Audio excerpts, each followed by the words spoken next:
안녕하세요, 여러분. 꿈속에서 들리는 목소리 드림캐쳐 책방입니다. 앙드레 지드의 좁은 문 계속됩니다.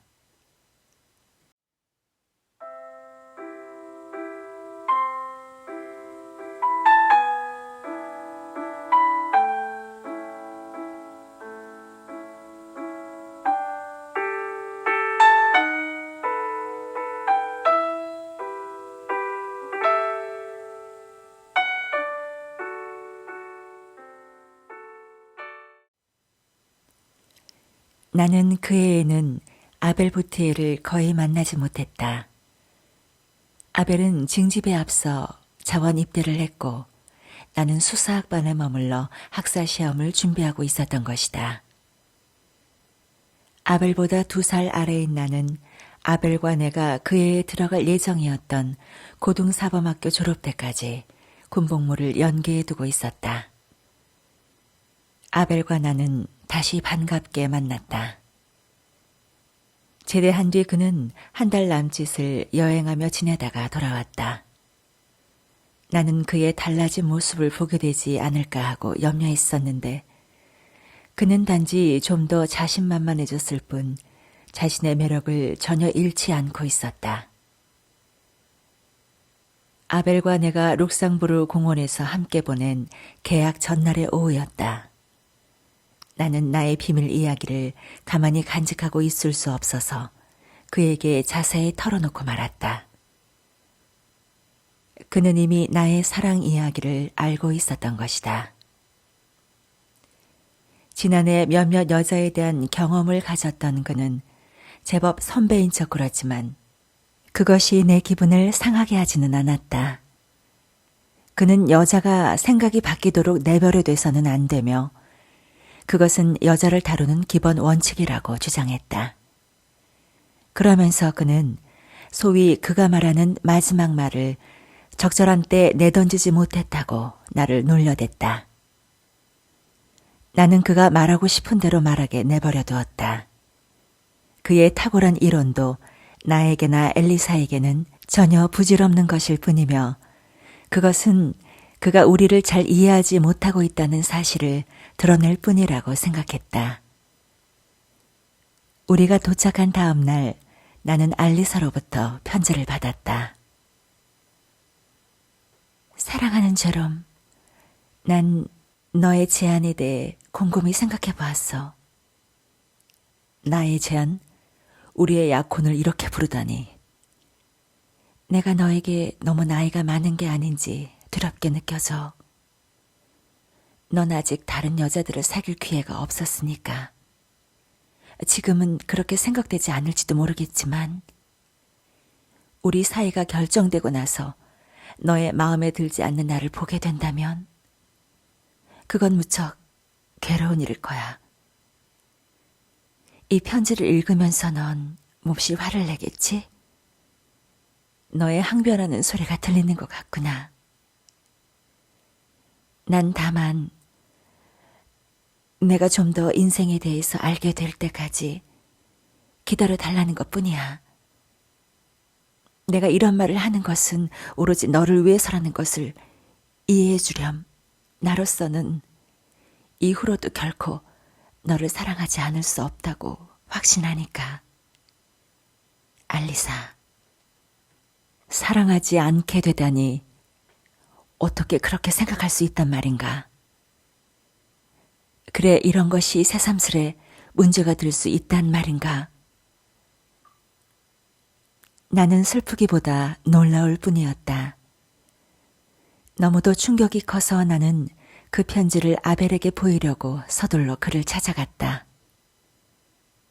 제롬, 너 어떻게 할 셈이냐? 입술을 꼭 담은 채 편지를 다 읽고 난 그는 머리를 절레절레 저으며 말했다. 불안과 비탄에 젖은 나는 두 손을 들었을 뿐이다. 아벨이 말하기 시작했다. 나는 네가 적어도 답장은 쓰지 않길 바란다. 여자와 논쟁을 벌이기 시작하면 그건 끝장이니까. 제롬, 토요일 르아브르에서 밤을 지내면 일요일 아침에는 퐁고스말에 갈 수 있고 월요일 아침엔 강의에 맞춰서 올 수 있어. 난 군대에 들어간 뒤에 네 친척들을 만나 뵙지 못했으니까 둘러댈 핑계로선 훌륭하고 또 나로서도 인사를 차리게 되는 셈이지. 네가 알리사와 이야기를 하는 동안 난 줄리에트를 맡을게. 제발 어린애 같은 짓은 하지 않도록 해라. 사실은 말이야. 너의 이야기 가운데는 이해가 잘 안 되는 부분이 있어. 아무래도 너가 나한테 털어놓지 않은 점이 있는 것 같아. 아무튼 좋아. 곧 그걸 알게 될 테니까. 무엇보다도 우리가 간다는 사실을 미리 알려서는 안 된다. 너의 외사촌 누이를 기습해야 돼. 그녀에게 무정할 시간을 주지 말아야 하니까. 정원의 문을 밀면서 나는 사뭇 가슴이 두근거렸다. 줄리에트는 곧장 뛰어나와 우리를 맞았다. 그러나 속옷을 분주히 손질하고 있던 알리사는 얼른 내려오지 않았다. 우리가 미스 애슈버튼과 외삼촌과 함께 이야기를 하고 있을 때에야 비로소 그녀는 응접실로 내려왔다. 갑작스러운 우리의 도착이 그녀의 마음을 몹시 당황하게 했는지 어떤지 하여튼 그녀는 조금도 그런 내색을 하지 않았다. 아벨이 내게 했던 말을 떠올리면서 나는 알리사가 그렇게 지체한 것은 나에 대한 무장을 갖추기 위한 것이라고 생각했다. 줄리에트의 유난히 활기찬 태도는 알리사의 신중한 태도를 더욱 냉랭하게 느끼게 해주었다. 내가 불쑥 찾아온 것에 대해 그녀는 분명 못마땅하게 여기고 있으리라. 적어도 그녀는 나를 못마땅해 하는 빛을 자기의 태도로서 내보이려는 듯 싶었다. 그러나 나는 그런 감정 뒤에 더 생생한 다른 감정이 숨겨져 있을지도 모른다는 것을 감히 상상하지 못했다. 그녀는 우리로부터 조금 떨어진 창가 자리에 앉아 술을 놓는 데에만 정신이 쏠린 듯 입술까지 움직이며 바늘땀을 새고 있었다. 아벨은 이야기를 하고 있었다. 다행스럽게도 나로선 이야기를 할 기력도 없었고 만일 아벨이 군대 생활과 여행 이야기를 하지 않았던들 이 재회의 처음 시작은 침울하게 되어버렸을 것이기 때문이다. 외삼촌마저도 눈에 띄게 근심스러운 표정이었다. 점심 식사가 끝나자마자 줄리에트가 나를 끌어 우리는 정원으로 나갔다. 나한테 청혼하는 사람이 다 있어, 오빠. 밖으로 나오자마자 줄리에트는 소리쳤다. 플랑트의 이모님이 어제 아빠한테 편지를 보내셨어. 님무에서 포도를 재배하는 사람이라는데 이모님은 대단히 훌륭한 사람이라고 단언하고 계셔.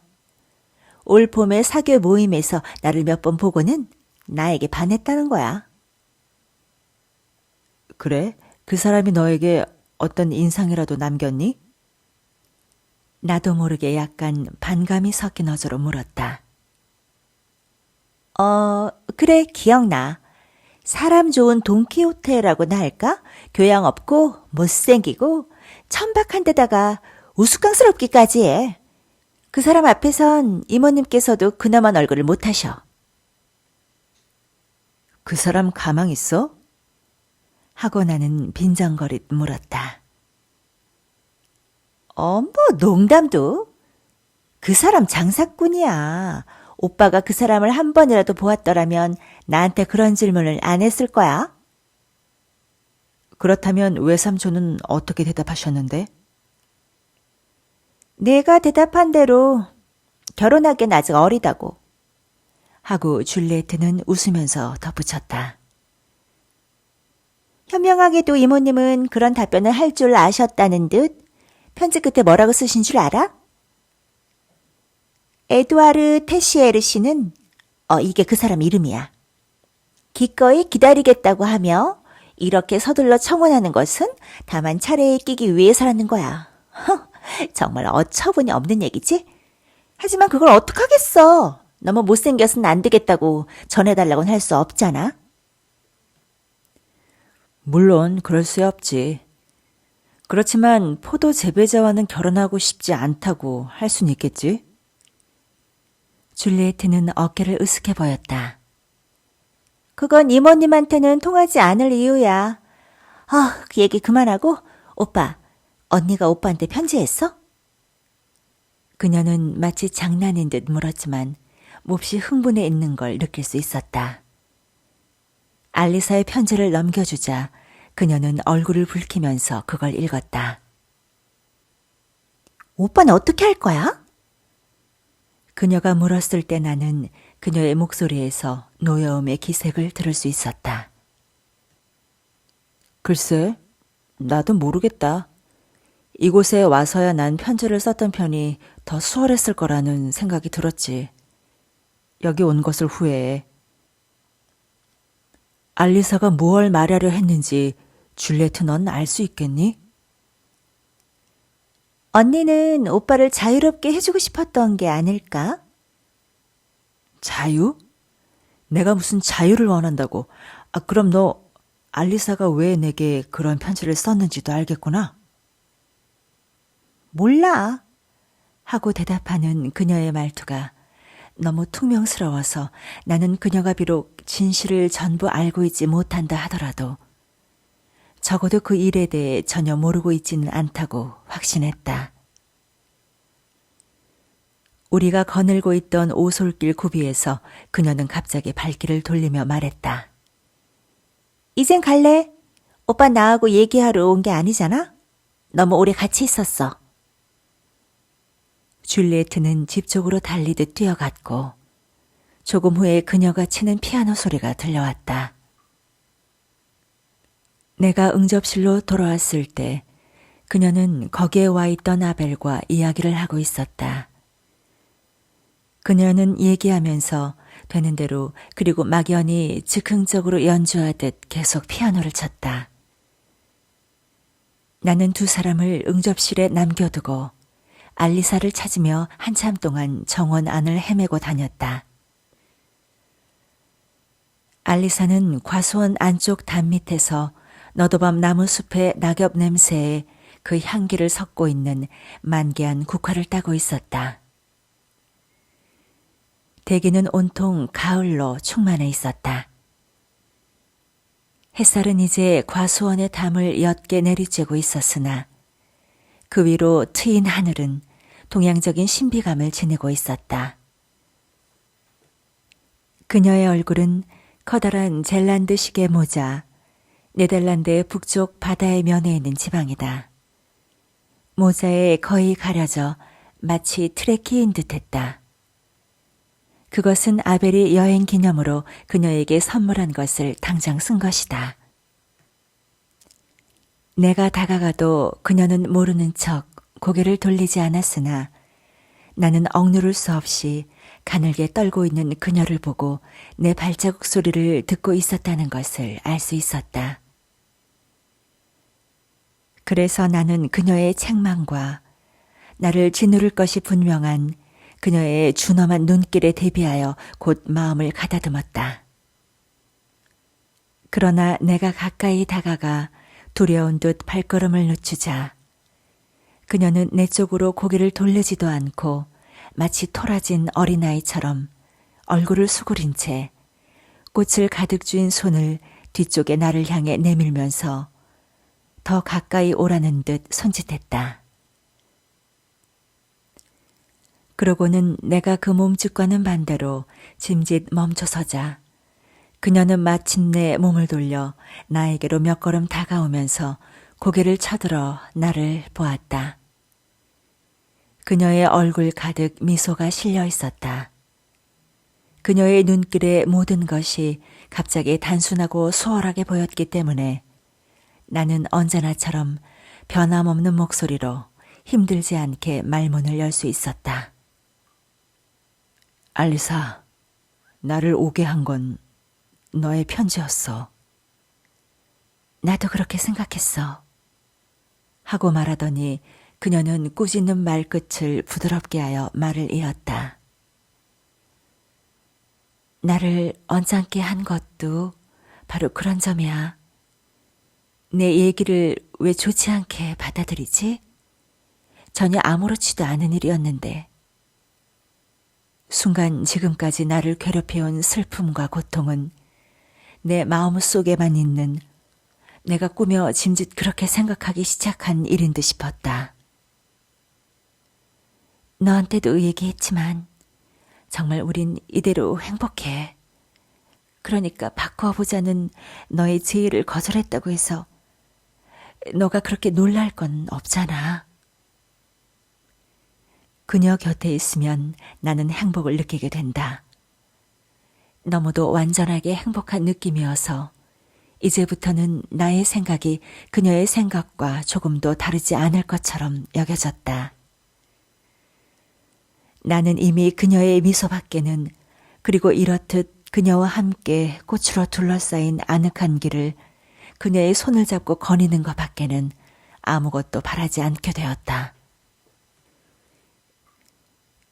너가 그러는 편을 더 좋아한다면 하고 나는 단번에 다른 희망을 포기하고 순간의 완전한 행복에 몸을 맡기며 심각하게 말했다. 약혼하지 말자.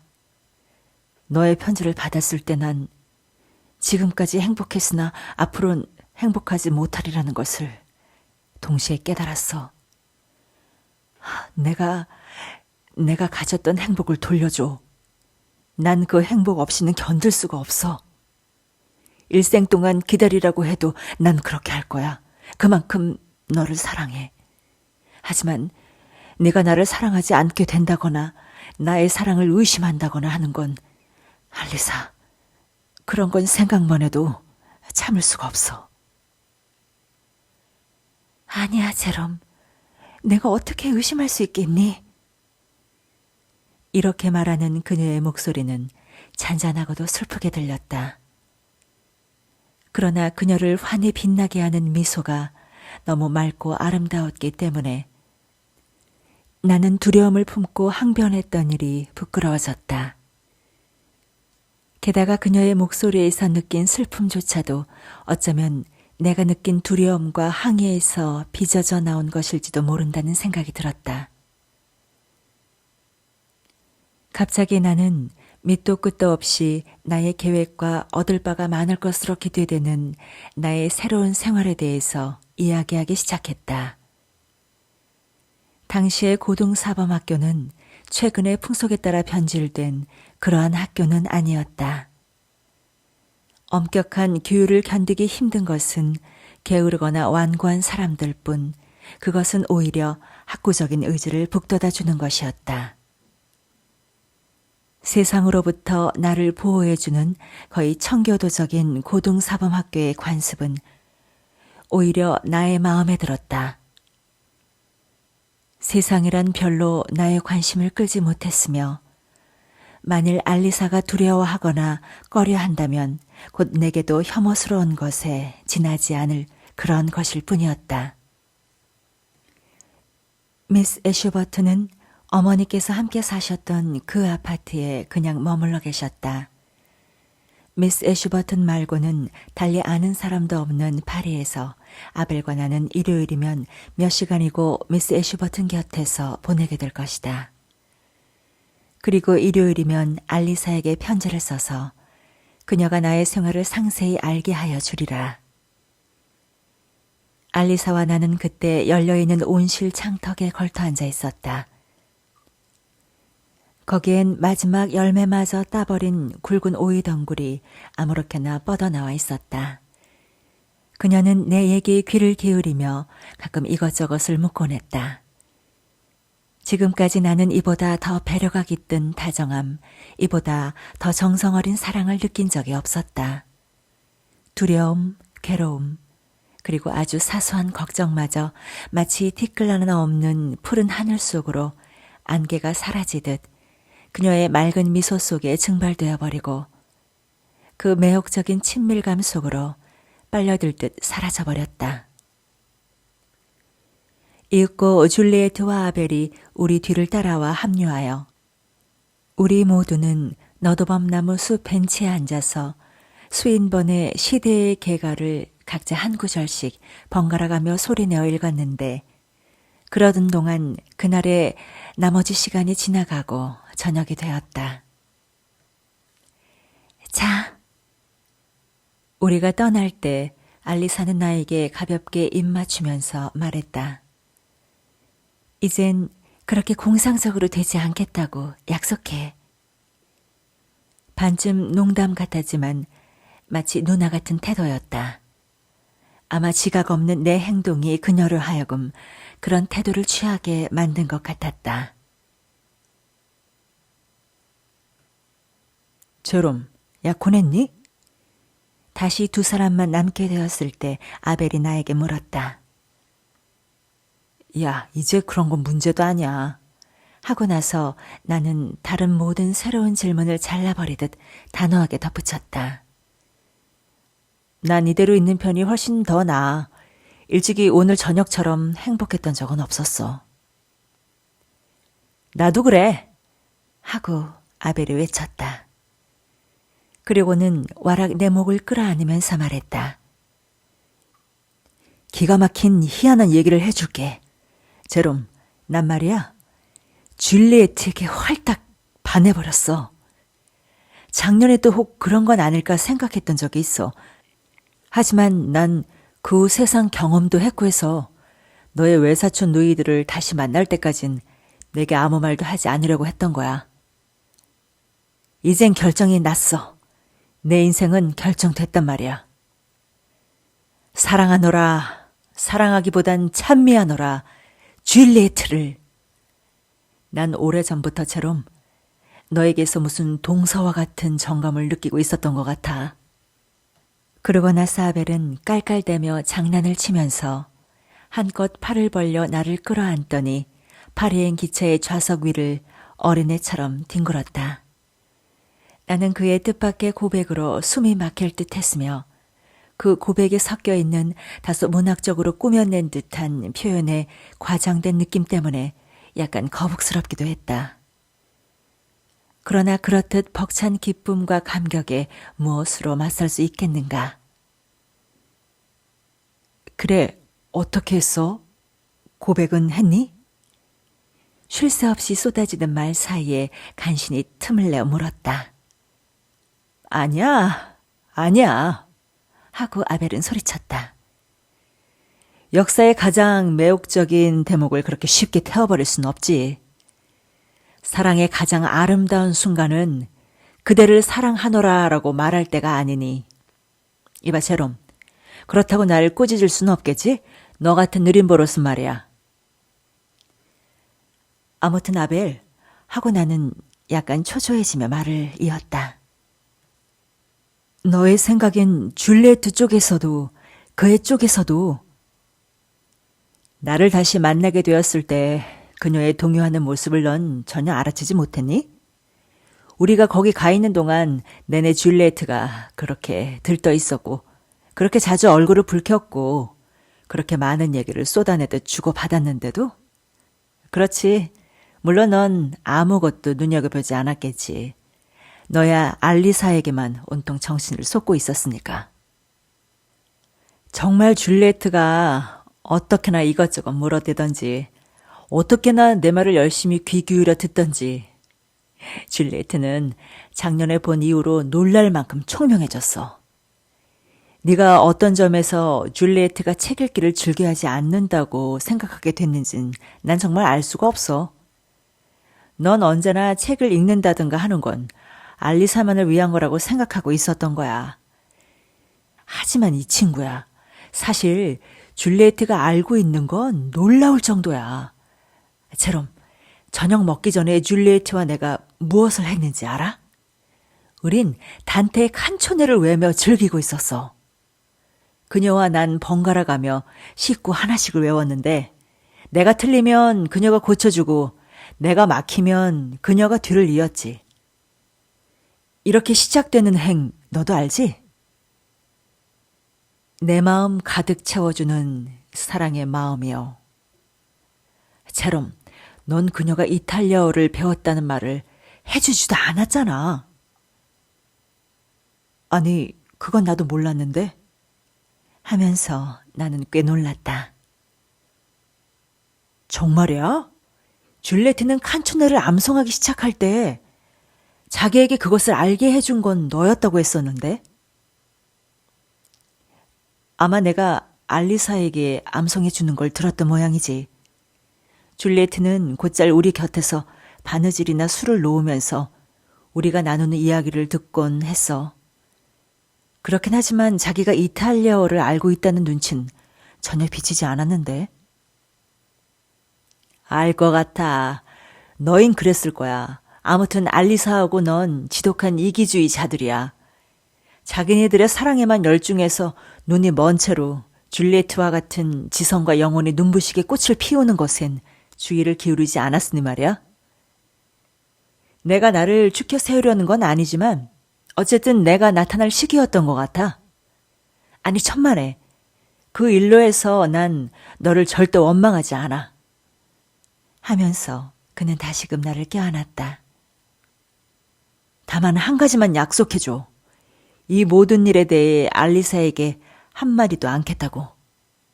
내일은 나 혼자 이끌어 가야겠어. 줄리에트는 다음 방학 때까지 그냥 놔둬도 좋을 만큼 내게 사로잡혀 있어. 그건 확실해. 그래서 그때까지는 편지도 쓰지 않을 생각이야. 하지만 크리스마스 휴가 때면 너하고 함께 르아브르에서 방학을 보내고 그러고 나서는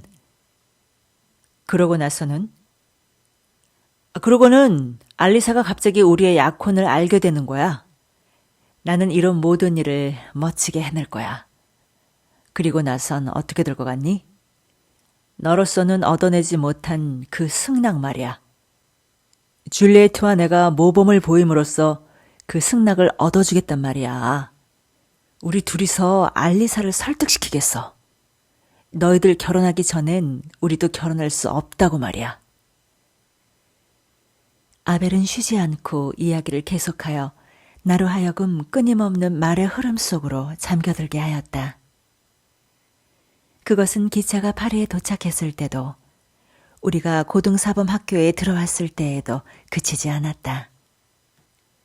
역에서 학교까지 걸어왔음에도 불구하고 그리고 밤이 깊었는데도 아벨은 내 방에까지 따라와서 이야기를 계속하였다. 아벨의 열정은 현재와 미래까지도 자기 마음대로 다루었다. 그는 우리 두 쌍의 결혼식을 미리 그려보고는 그에 대해 이야기하였다.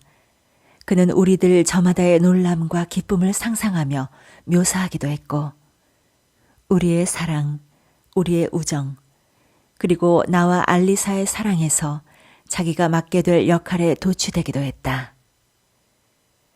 나는 이렇듯 깊이 빠져버린 아벨의 열정을 막아내기는커녕 마침내는 스스로 그의 들뜬 기분에 빠져들어 그의 공상적인 제안에 슬그머니 넘어가고 말았다.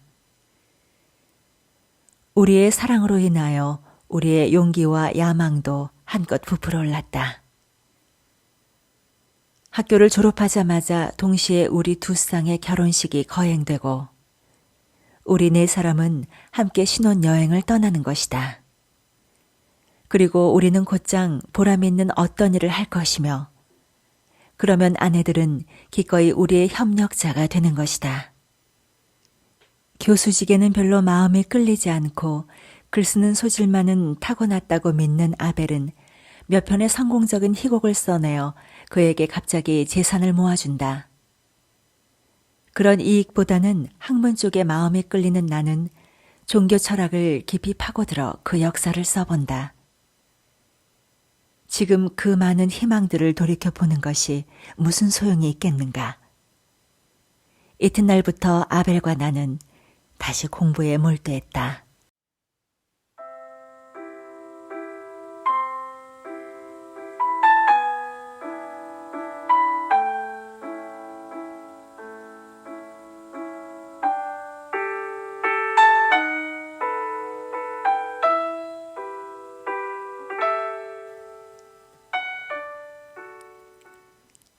크리스마스 휴가까지는 무척 짧았기 때문에 지난번 만남으로 풍성할 만큼 넉넉해진 알리사에 대한 나의 믿음은 흔들리지도 약해지지도 않았다.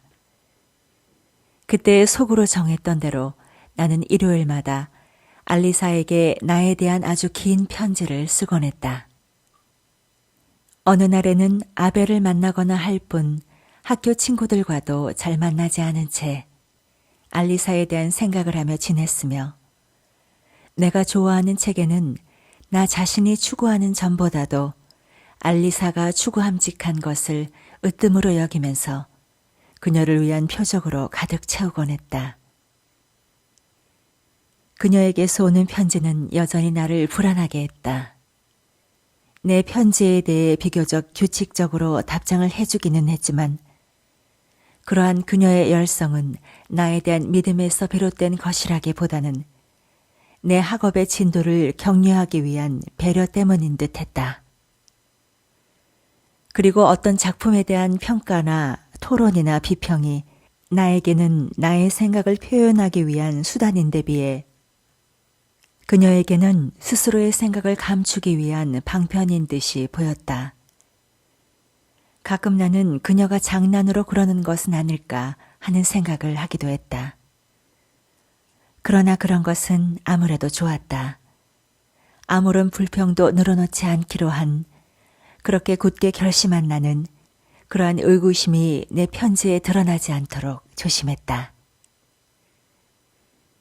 12월 하순 무렵에 아벨과 함께 나는 르아브르를 향해 출발했다.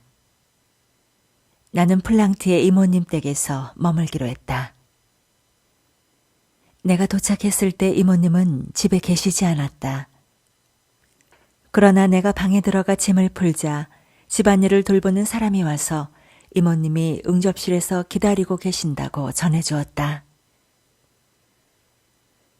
나의 건강과 숙소 형편, 학업의 정도에 대해 이것저것 묻다 말고 갑자기 이모님은 다정스러운 호기심에 이끌려 전혀 조심성도 없이 내게 물으셨다.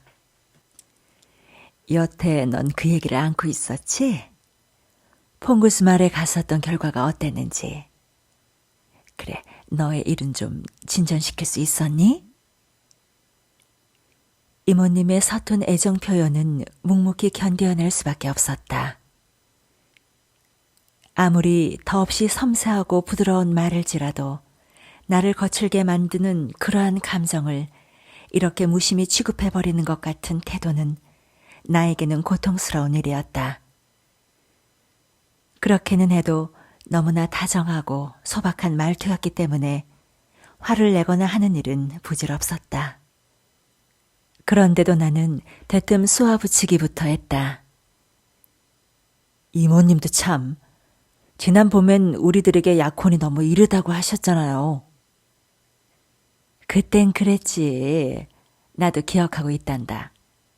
누구든 처음엔 그렇게들 얘기하는 거란다. 하고 이모님은 나의 한 손을 잡아 당신의 손 안에 따뜻하게 감싸주면서 전혀 개의치 않고 말씀하셨다.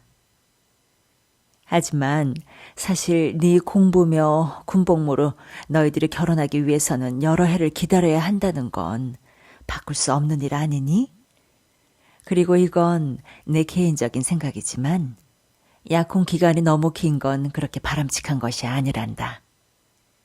처녀애들을 지치게 할 뿐이지. 물론 때론 그런 게 아주 감동적일 수도 있겠지만 그건 그렇고 제롬, 약혼은 반드시 공표해 둘 필요가 있어. 그렇게 해두면 다른 사람들이 더 이상 그 처녀를 뒤쫓아다녀서는 안 된다는 걸 알게 된단다. 그뿐 아니라 그렇게 해두면 너희들의 편지 교환이나 교제는 정당한 것으로 인정받게 되지. 그리고 너희 둘 중 누구에게 다른 혼처가 나타난다 해도 그래, 그건 충분히 있을 수 있는 일이니까. 이모님은 그럴듯한 미소와 더불어 말을 이으셨다. 약혼을 해두었다면 안 된다고, 그럴 필요가 없다고, 넌지시 거절할 수가 있지 않겠니? 너 줄리엣에게 청혼이 들어왔다는 사실 알고 있니? 금년 겨울 들어 그 앤 무척 남의 눈에 띄었거든. 줄리에트는 아직 어리지. 그 애가 그 청혼회 때 대답한 것도 그 말이었고. 그런데 그 청년은 기다리겠다는 거야. 엄밀히 말하자면 이제 청년이라고 할 수 없는 사람이지만 아무튼 줄리에트의 신랑감으론 훌륭해. 아주 틀림없는 사람이지. 아마 내일이면 너도 그 사람을 만나볼 수 있을 게다. 우리 집 크리스마스 트리를 보러 오기로 했으니까 보고 나서 그의 인상이 어떤지 좀 말해주렴. 잘은 모르지만 이모, 그 사람이 괜히 헛수고만 하지 않을까 걱정이군요. 줄리에트의 마음에 딴 사람을 두고 있는지도 모르잖아요. 나는 아벨의 이름을 대지 않으려고 주의를 기울이며 말했다. 너 뭐라 그랬니? 그럴 리가 있냐는 듯이 이모님은 입술을 뾰족 앞으로 내밀고는 머리를 갸우뚱하면서 미심쩍어 하셨다. 사람을 아주 깜짝 놀라게 하는구나, 제롬. 만일 그렇다면 줄리에트 그 애가 여태까지 왜 그런 말 하지 않았을까? 나는 그 이상 말하지 않으려고 입술을 꼭 다물었다. 그럴 리가 있나. 하여튼 두고 보면 알겠지. 줄리에트 그 애는 요즘 좀 앓고 있단다. 하며 이모님은 말을 이어갔다. 아니, 그건 그렇고 지금 문제되는 아인 그 애가 아니지. 그래, 알리사도 역시 참 귀여운 아이지. 제롬, 알리사한테 선언을 했니? 안 했니? 너무도 어울리지 않게 난폭하게 들리는 이모님의 선언이라는 말에 진심으로 반발을 느꼈지만 정면으로 물어오신 데다가 또 거짓말을 할 수도 없어서 나는 그만 얼버무리며 대답했다. 예. 하고 나는 그만 얼굴이 화끈 달아올랐다. 그러니까 알리사가 뭐라더냐? 나는 고개를 숙이고 말았다. 전혀 대답하고 싶지가 않았다. 그래서 내키지 않아 하며 더욱 애매하게 말했다. 약혼을 하지 말자고 하더군요. 알리사가 그렇게 말했단 말이지? 그 깜찍한 애가? 하고 이모님은 외치셨다. 너희들에게야 시간은 얼마든지 있으니까 그럼 그렇고 말고. 아, 이모, 이런 얘긴 제발 그만해요. 나는 이모님의 말을 중지시키라고 했으나 허사였다. 그래. 그 애가 그렇게 말한 건 전혀 놀라운 일이 아니야. 네 외사촌 누이야 언제든지 너보다 생각이 깊어 보였거든. 그때 나는 신분 같은 이모님의 괴로운 질문 때문에 짜증이 나서였는지 왜 그랬는지는 이유가 확실치 않지만 갑자기 가슴이 메어지는 듯했다. 그래서 다시 어린애가 된 것처럼 마음씨 좋은 이모님의 무릎 위에 얼굴을 묻고는 흐느끼면서 답답한 마음으로 부르짖었다. 이모, 그렇지 않아요. 이모는 아무것도 알지 못하세요. 알리사가 나에게 기다려달라고 그렇게 얘기한 건 아니었어요. 아니, 제롬. 그럼 그 애가 너를 싫어하기라도 한단 말이니? 손으로 내 얼굴을 들어올리며 이모님은 다정하게 연민 어린 어조로 물으셨다. 아니에요, 이모. 제가 두려워하는 건 그런 게 아니에요. 가여운 녀석 같으니라고. 제롬, 내가 너를 이해할 수 있게 하려면 좀 더 분명하게 이야기를 해줘야지. 나는 내 약한 마음에 이끌려 그것을 이모님 앞에 드러내버린 것이 부끄러웠다. 이모님은 나의 불안해하는 태도를 전혀 짐작하실 수 없을 것이다. 그러나 만일 알리사가 거절하는데 무슨 숨겨진 이유가 있다면 이모님이 그녀에게 부드럽게 물어보아 어쩌면 그 숨은 이유를 알아낼 수 있을지도 모른다. 이모님은 먼저 그 이야기를 꺼내셨다. 얘야, 알리사는 내일 아침에 나와 크리스마스 트리를 꾸미기로 했다. 내일 아침에 그 해가 오면 내가 무슨 영문인지 알아보마. 아마 네가 걱정할 건 아무것도 없다는 걸 알게 될 거다. 틀림없이 그렇게 될 거야, 제롬. 나는 빗굴렁댁으로 저녁 식사를 하러 갔다. 실제로 며칠 전부터 몸이 아프다는 줄리에트는 사람까지 좀 변한 듯이 보였다. 그녀의 시선은 적잖이 표독스러워 보였고 표정도 굳어 있어 그 때문에 언니 알리사와는 다르게 보였다. 그날 밤에는 알리사와 줄리에트 두 사람 가운데 어느 누구하고도 단둘이 얘기할 수가 없었다. 그런데다가 나 역시 별로 그렇게 하고 싶지도 않았고 또 외삼촌도 무척 피곤해 보여 식사가 끝난 후 조금 있다가 곧 물러나왔다. 플랑티의 이모님이 마련하시는 크리스마스 트리는 해마다 많은 아이들과 친척들을 모여들게 했다. 트리는 2층에 층계참이기도 한 현관 어귀에 세워졌는데 현관은 문간방, 응접실 그리고 식탁을 들여놓은 일종의 온실 같은 방에 유리문 등으로 나 있었다. 트리의 장식이 아직 끝나지 않았기 때문에 내가 도착한 다음 날인 축제날 아침, 알리사는 이모님이 이야기하신 대로 아침 일찍부터 와서 트리에 여러 가지 장식과 조명, 과일, 과자, 장난감 등을 매달며 이모님을 돕고 있었다. 나 역시 알리사 곁에서 함께 이모님을 도우며 그런 일을 거둘 수 있다면 무척 즐거울 것 같았으나 이모님이 그녀와 함께 이야기하실 기회를 드려야 했기 때문에 단념해야 했다. 나는 그녀를 만나지도 않고 집을 나왔다. 그리곤 아침 나절 내내 불안한 마음을 억누르기 위해 애써야 했다.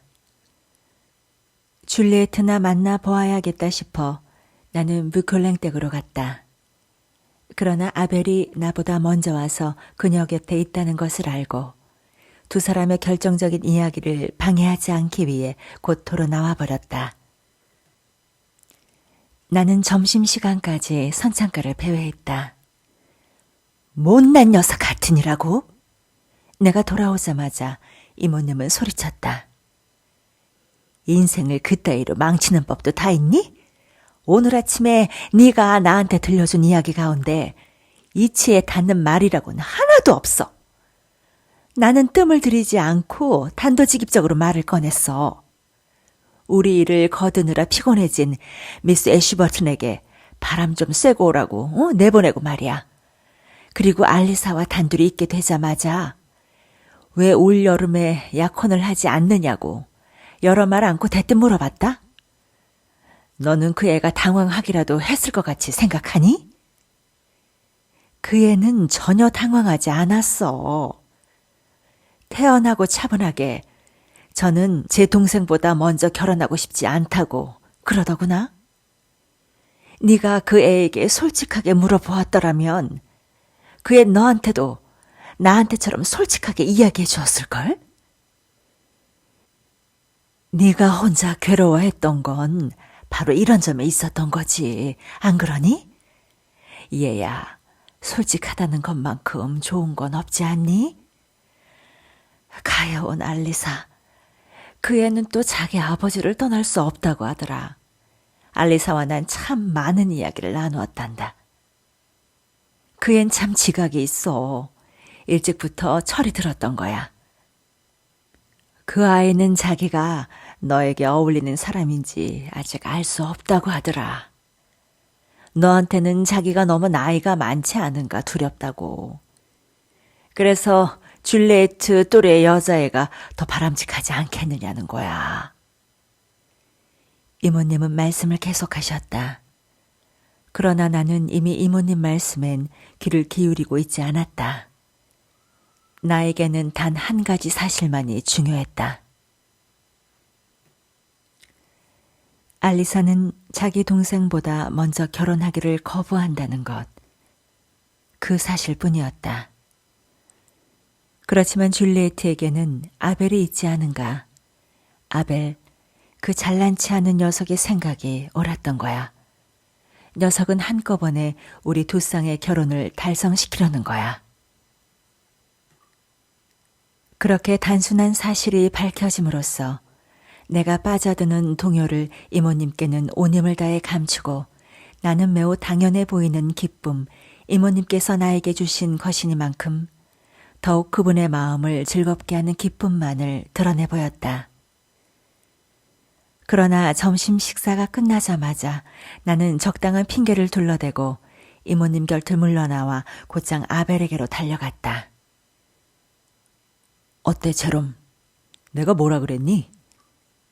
아벨은 내가 그에게 그 기쁨을 알리자마자 나를 껴안으며 소리쳤다. 제롬, 오늘 아침에 내가 줄리에트와 나눈 이야기는 결정적이었다고 너에게 화가 날 수 있어. 하긴 거의 너에 대한 이야기뿐이었지만 말이야. 그런데 그녀가 하도 고단해 보이고 들떠 있는 것처럼 느껴져서 얘기를 지나치게 깊이 진행시키면 그녀에게 자극을 줄까 두려웠어. 그리고 너무 오래 머물러 있다가 그녀를 흥분시킬까 봐 염려도 됐고. 그러나 네가 나한테 진상을 알려준 바에야 뭘 걱정하겠니? 이제 됐다, 제롬. 급히 가서 단장과 모자를 가져올게. 가는 도중에 내가 날아갈지도 모르니 날 붙잡아주는 셈 치고 비콜랭댁 문 앞까지만 바래다 주렴. 난 지금 에우포리온보다 몸이 더 가볍게 느껴지니까. 언니가 알게 된다면, 그리고 그때 내가 그녀에게 청혼을 한다면, 제롬, 아버지께서 오늘 저녁 크리스마스 트리 앞에서 행복에 겨워 눈물을 흘리시면서 주님을 찬양하고 무릎을 꿇은 네 사람의 약혼자들의 머리 위로 축복에 넘치는 손을 뻗으시는 모습이 벌써부터 눈에 환하구나. 미스 애슈버트는 탄식 속으로 증발해버릴 것이고 블랑테의 아주머니는 속옷 속으로 잦아들어 녹아버릴 거야. 온통 환하게 불 밝혀진 크리스마스 트리는 하느님의 영광을 노래할 것이며 성서에 나오는 천사들처럼 손뼉을 칠 거야. 크리스마스 트리에 불이 밝혀지고 아이들과 친척들, 친구들이 그 주위에 모여든 건 해질 무렵이나 되어서였다. 아벨과 헤어진 후 불안감과 초조감으로 어떤 것에도 마음을 쓸 수 없었고 기다림을 잊기 위해 멀리 떨어져 있는 생 아드레스의 절벽까지 산책을 나갔던 나는 길을 잃고 헤맨 탓으로 플랑티의 이모택으로 돌아왔을 때는 벌써 축제가 시작되고 있었다. 현관으로 들어서자마자 나는 알리사의 모습을 보았다. 그녀는 나를 기다리고 있었다는 듯이 얼른 내게로 다가왔다. 그녀는 엷은색 블라우스에 오래된 자수정 십자가가 달린 목걸이를 걸고 있었다. 어머니에 대한 기념으로 그녀에게 주었던 것인데 그녀가 그것을 목에 걸고 있는 것은 처음 보았다. 그녀의 얼굴과 그 얼굴에 드러난 고통스러운 표정은 나를 가슴 아프게 했다. 왜 이렇게 늦었어? 너에게 얘기하고 싶은 것이 있었는데. 그녀는 억눌린 듯하고 다급한 목소리로 말했다. 낭떠러지 길에서 방향을 잃어버렸어. 그런데 알리사, 얼굴빛이 안 좋구나. 어디 몸이 불편해? 무슨 일이야? 그녀는 입술을 떨며 자존심을 잃은 듯 얼마 동안 내 곁에 서 있었다. 그러한 그녀의 괴로워하는 모습이 내 가슴을 옥죄었기 때문에 나는 그녀에게 더 캐묻지 못했다. 그녀는 내 얼굴을 끌어당기려는 듯 내 목에 그녀의 손을 둘렀다. 그러고는 무엇인가를 말할 듯한 얼굴로 빤히 바라다 보았다. 그 순간 손님들 한 무리가 몰려왔다. 그녀의 손이 힘없이 아래로 떨어져 내렸다. 이젠 시간이 없구나 하고 그녀는 힘없이 말했다. 그러고는 내 눈에 눈물이 가득 꿰는 것을 보고는 마치 그런 어설픈 변명이 나를 진정시키기에는 충분하다는 듯이 내 묻는 눈길에 대답했다. 아무것도 아니야, 제롬. 안심해. 머리가 좀 아플 뿐이야. 아이들이 어찌나 시끄럽게 하던지 그래서 이리로 좀 피해 있었어. 이제 아이들 곁으로 돌아가 봐야겠어. 그녀는 갑작스레 내 곁을 떠나갔다. 그러는 동안 사람들이 때를 지어 몰려들어와 그녀와 나를 갈라놓았다. 나는 응접실에서 다시 그녀를 붙잡으려고 하였다. 방 한쪽 구석에서 여러 아이들에게 둘러싸여 뭐라고 지시하며 아이들의 놀이를 진행시키고 있는 그녀의 모습이 보였다. 그녀와 나 사이엔 많은 사람들이 있었고 나는 그 사람들에게 붙잡히지 않고는 그녀에게 갈 수 없을 것 같았다. 인사며 대화며 지금의 나에겐 그러한 인사치레가 불가능했다. 혹시 이 벽을 따라 가만히 빠져나갈 수 있지 않을까? 나는 그렇게 할 요량으로 발걸음을 떼어놓았다. 정원으로 난 커다란 유리문 앞을 막 지나가려는 때였다. 나는 누군가에 의해 팔을 붙들렸다. 문간에 반쯤 몸을 숨기고 커튼으로 몸을 가린 줄리에트가 서 있었다. 온실로 가. 그녀가 낮고도 재빠른 목소리로 말했다. 꼭 말할 게 있어. 그쪽으로 혼자 먼저 가. 나도 곧 뒤따라 갈 테니까. 그녀는 순식간에 문을 열고 정원으로 나가버렸다. 무슨 일이 있었던가. 나는 아벨을 만나고 싶었다. 그는 무슨 말을 한 것인가. 무슨 짓을 했단 말인가. 현관쪽으로 되돌아온 나는 줄리에트가 기다리고 있는 온실로 갔다. 줄리에트는 얼굴이 빨갛게 달아올라 있었다. 눈썹을 찌푸리고 있는 그녀의 시선이 억세고도 고통스러워 보였다. 그녀의 두 눈은 열기를 지닌 채 반짝이고 있었다. 목소리마저 까칠하고 떨렸다. 어떤 분노 같은 것이 그녀를 흥분시키고 있는 듯이 보였다. 불안함에도 불구하고 나는 그녀의 아름다움에 놀랐고 몹시 거북스러워졌다. 우리는 단둘이었다. 알리사가 무슨 얘기했어? 그녀가 물었다. 겨우 두어마 됐을 뿐이야. 난 아주 늦게 왔거든. 언니는 언니보다 내가 먼저 결혼하기를 바라고 있다는 걸 오빠는 알고 있어? 그래. 그녀는 뚫어지게 나를 쳐다보았다. 그리고 내가 누구하고 결혼하기를 바라는지 오빠는 알고 있어? 나는 대답하지 않고 잠자코 있었다. 바로 오빠야. 그녀는 울부짖듯이 말을 이었다. 그런 미친 소리를? 그렇지? 그녀의 목소리에는 절망감과 승리감이 동시에 드러났다. 그녀는 벌떡 몸을 일으켰다. 아니, 일으켰다기보다 온통 몸을 뒤로 젖혔다. 이제 내가 남아있는 길이 무엇인지 알겠어. 하고 모아 너트로 덧붙여 말하더니 그녀는 등 뒤로 나 있는 정원문을 나가서는 난폭하게 닫아버렸다. 모든 것이 내 가슴과 머릿속에서 비틀거렸다. 관자놀이에서 피가 뛰는 것이 느껴졌다. 단 한 가지의 생각만이 내 마음의 혼란에 맞서서 버티고 있었다. 아벨을 찾자. 아벨은 어쩌면 두 자매의 이상한 이야기를 내게 설명해 줄 수 있을지도 모른다.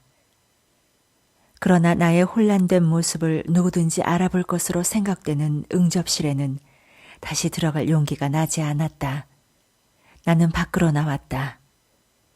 정원의 차가운 공기가 내 혼란된 마음을 조금 진정시켜 주었다.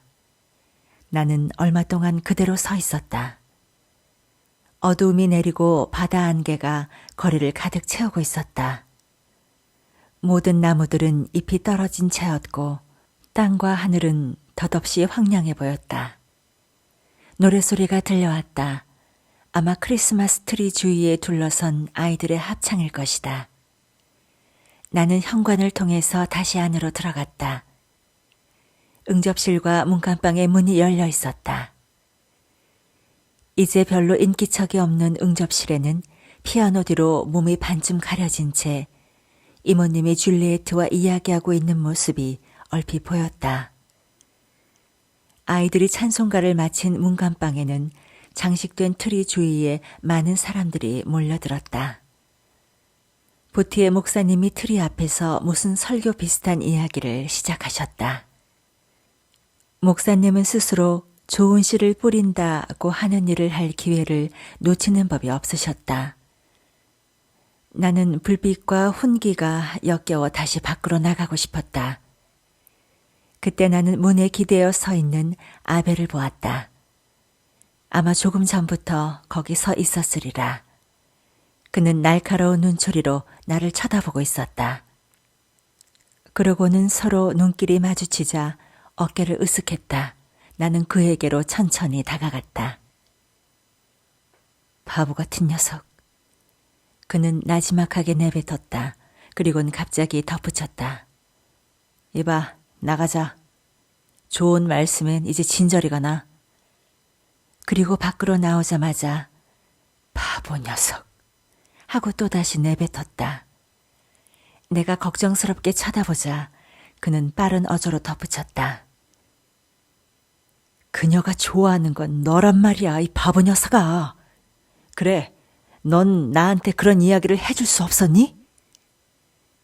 난 아찔하였다. 더 이상 알고 싶지도 않았다. 없었을 테지. 그랬을 거야.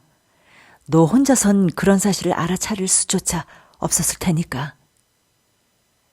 아벨은 내 팔을 잡더니 미친 듯이 나를 흔들어댔다. 악문 이빨 사이로 밀려나오는 그의 말소리는 떨렸다. 그는 헉헉 숨을 몰아쉬기까지 했다. 아벨, 제발 부탁이야. 잠자코 있던 난 떨리는 목소리로 말했다. 그러나 그는 나를 마구 끌며 성큼성큼 걸었다. 그렇게 화만 내지 말고 무슨 일이 있었는지 얘기 좀 해봐. 난 아무것도 모르고 있어. 그는 가로등 불빛이 환한 곳에서 갑자기 나를 세우더니 내 얼굴을 뚫어지게 바라보았다. 그러고는 나를 와락 끌어당기더니 내 어깨 위에 머리를 얹고 흐느끼며 말했다. 미안해. 나 역시 바보였어. 너보다도 더 사태를 분명히 볼 줄 몰랐던 거야. 눈물이 그를 약간 진정시킨 듯이 보였다. 그는 얼굴을 들더니 다시 걸으면서 말을 이었다. 무슨 일이 있었냐고? 이제 와서 그 얘기를 무슨 소용이 있겠니? 내게 말했지만 오늘 아침 난 줄리에트와 얘기를 나눴어. 그년 유난히 아름다웠고 생기발랄했어. 난 그런 것을 나 때문인 줄만 알았지. 그런데 그건 단지 우리가 너에 대한 이야기를 한 까닭이었어. 순전히 그게 이유였어. 그땐 전혀 아무런 눈치도 채지 못했니? 전혀 아무것도. 하지만 지금은 아무리 가벼운 그녀의 몸짓이라도 분명히 알겠어. 그 까닭을. 잘못 생각하고 있는 게 아니라는 건 확실하니? 잘못 생각한 게 아니냐고? 그녀가 너를 사랑하고 있다는 것을 보지 못한다면 그런 사람은 장님이나 다름없지. 그래서 알리사가 자기를 희생하려는 거겠지. 알리산 동생의 비밀을 알아차리자 자기가 누려온 자리를 동생에게 양보하고 싶어진 거야. 어때? 너라면 그런 알리사의 마음을 이해하기 어려운 건 아니겠지. 그래도 난 줄리에트에게 다시 얘기하고 싶었어. 내가 이야기를 꺼내자마자, 아니 그게 아니지, 줄리에트가 내 말의 뜻을 이해하기 시작하자마자 그냥 우리가 앉아있던 긴 의자에서 벌떡 일어나더니 그럴 줄 알았어요 하고 몇 번이고 되풀이하는 거야. 그러는 그녀의 목소린 너무나 뜻밖이어서 믿을 수가 없다는 투였어. 아벨, 농담은 제발 그만. 왜? 하긴 나도 꽤 우스꽝스럽다고 생각해. 이 이야기는. 줄리에트는 갑자기 제 언니 방으로 뛰어들어갔어. 그러고는 성난 소리가 터져나와 난 깜짝 놀랐지. 다시 줄리에트를 만나봐야겠다고 생각하고 있는데 잠시 후에 그 방에서 나온 건 알리사였어. 알리사는 모자를 쓰고 있었는데 날 보자 어색한 듯한 몸짓으로 지나치면서 재빨리 안녕하세요 하더군. 그게 다야. 아벨, 그 뒤에 줄리에트를 다시 보지 못했니? 아벨은 잠시 머뭇거리더니 말했다. 봤어. 알리사가 나가고 난 후 난 그 방문을 밀었어. 줄리에트는 벽난로 앞 대리석 위에 팔꿈치를 세우고 두 손으로 턱을 받친 채 꼼짝도 않고 서 있더군. 뚫어지게 거울 속의 제 모습을 노려보면서 나의 기척을 알아채고도 돌아보지 않고 제발 날 혼자 있게 내버려 두세요 하고 소리를 지르면서 발을 구르는 거야. 그 말투가 하도 매몰차서 난 더 있지 못하고 그냥 나와버렸지. 그게 다야. 그래서 지금은? 너에게 전부 털어놓고 나니까 그래도 기분이 좀 낫다. 그래, 지금은 글쎄, 넌 무엇보다도 줄리에트의 상사병부터 고쳐야 할 거야. 내가 알리사의 마음을 잘못 알고 있는 것이 아니라면 말이야. 그러기 전에는 알리사는 너에게 돌아오지 않을 테니까. 아벨과 나는 한참 동안 말없이 걸었다. 이제 그만 돌아가자. 마침내 아벨이 말했다. 손님들도 아마 다들 돌아갔을 거야. 아버지가 나를 기다리고 계시지는 않을까 걱정되는구나. 아벨과 나는 되돌아왔다. 실제로 응접실은 거의 텅 비어 있었다. 문간방에는 불도 꺼지고 장식들을 떼어버린 헐벗은 트리 곁엔 폴랑트의 이모님과 그분의 두 아이들, 비콜랭 외삼촌, 미스 애쉬버튼, 목사님, 외사촌 노이들, 그리고 조금 우스꽝스럽게 보이는 사나이. 이때 비로소 나는 그 사나이가 줄리에트가 나에게 이야기해준 적이 있는 청혼자라는 것을 알았다. 밖에는 아무도 남아있지 않았다. 우리들 가운데 누구보다도 몸집이 크고 튼튼하고 혈색이 좋은 데다가 거의 대머리인, 그리고 우리와는 다른 계급, 다른 사회, 다른 가문 출신인 그 사나이는 우리 사이에 끼어든 스스로를 어색하게 느끼고 있는 듯했다. 그래서인지 그는 거추장스러운 콧수염 아래로 희끗희끗한 황제 수염을 초조하게 잡아당기기도 하고 비틀기도 했다. 아직 문이 열려있는 현관에는 불이 꺼진 채였다. 아벨과 나는 기척 없이 안으로 들어왔기 때문에 그들은 아무도 우리가 들어온 것을 눈치채지 못했다. 어떤 두려운 예감이 내 가슴을 죄었다. 멈춰! 아벨이 내 팔을 붙잡으며 낮게 말했다. 그 순간 우린 낯선 사나이가 줄리에트에게 다가가 그녀가 눈길도 돌리지 않은 채 그저 방심한 채로 내맡긴 손을 잡는 것을 보았다. 시커먼 구름이 내 마음을 뒤덮었다. 아벨, 지금 무슨 일이 일어나고 있는 거지? 나는 마치 아직도 사태를 깨닫지 못한 듯이, 아니 내가 잘못 보고 있기를 바라는 듯이 힘없이 중얼거렸다. 저런, 저 애는 자신의 값을 애누리에서 부르고 있는 거야. 아벨은 이빨 사이로 새어나오는 듯한 목소리로 말했다. 제 언니한테 지고 싶지 않은 거겠지. 하늘에서 천사들이 박수갈채를 보내고 있는 게 틀림없어. 외삼촌이 섰던 자리에서 몸을 움직여 걸어가시더니 미스 애쉬버튼과 플랑트의 이모님에게 둘러싸여 있는 줄리에트의 뺨에 입을 맞추셨다. 보트의 목사님도 그 곁으로 다가서고 있었다. 나는 앞으로 한 걸음 나아갔다. 그때 알리사가 나를 보고 내게로 뛰어와 온몸을 떨면서 말했다. 제롬, 정말 이럴 순 없어. 저 애는 저 사람을 사랑하지 않는단 말이야. 줄리에트는 오늘 아침에도 내게 그렇게 말했어. 제롬, 저 애를 말려줘. 저 애가 어찌 되려고. 거의 절망적으로 애원하며 그녀는 내 어깨에 몸을 기대었다. 그녀의 괴로움을 덜어줄 수만 있다면 나는 기꺼이 목숨이라도 바치고 싶었다. 그때 트리 쪽에서 갑자기 외침 소리가 들리고 웅성거림과 동요가 일었다. 우리는 그쪽으로 달려갔다. 줄리에트가 정신을 잃은 채 이모님 팔에 안겨 있었다. 모두들 다급하게 그녀 쪽으로 몸을 굽혔다. 그 바람에 나도 그녀를 볼 수 있었다. 헝클어진 머리카락이 무섭도록 창백해진 그녀의 얼굴을 뒤로 잡아당기고 있는 것처럼 보였다.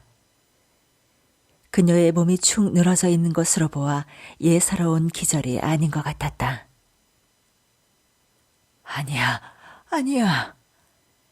혼이 나가도록 놀란 외삼촌을 안심시키려는 듯 이모님은 큰 소리로 외치셨다. 보티의 목사님은 집게 손가락으로 하늘을 가리키며 외삼촌을 위로하고 계셨다. 아니야, 아무렇지도 않을 거야.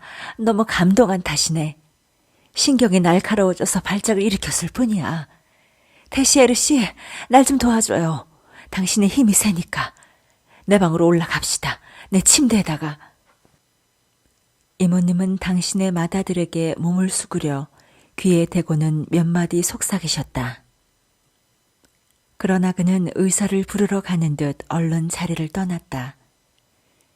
이모님과 청혼자는 그들 팔에 안겨 상반신이 반쯤 젖혀져 있는 줄리에트를 어깨 밑으로 받치고 있었으며 알리사는 자기 동생의 발목을 들어 올려 부드럽게 껴안고 있었다.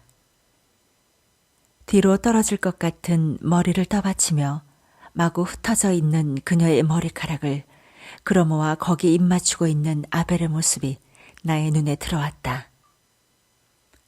방문 앞에서 나는 멈추었다. 줄리에트는 침대 위에 눕혀졌다. 알리사는 테시에르 씨와 아벨에게 내가 알아들을 수 없는 몇 마디 말을 했다. 그녀는 방문까지 두 사람을 따라오더니 폴랑티의 이모님과 자기만 남아있고 싶으니 동생이 쉴 수 있도록 다른 사람들은 나가달라고 부탁했다. 아벨이 나의 팔을 잡고 밖으로 어둠 속으로 이끌었다. 우리는 오래오래 함께 걸었다. 목적도 없이, 기력도 없이, 그리고 생각도 없이.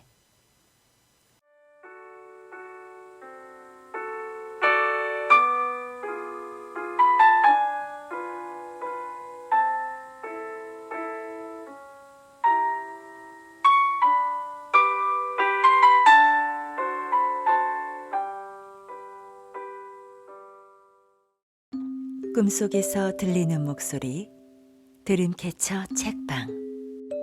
오늘은 여기까지. 문을 닫을게요. 여러분, 편안한 밤 되세요.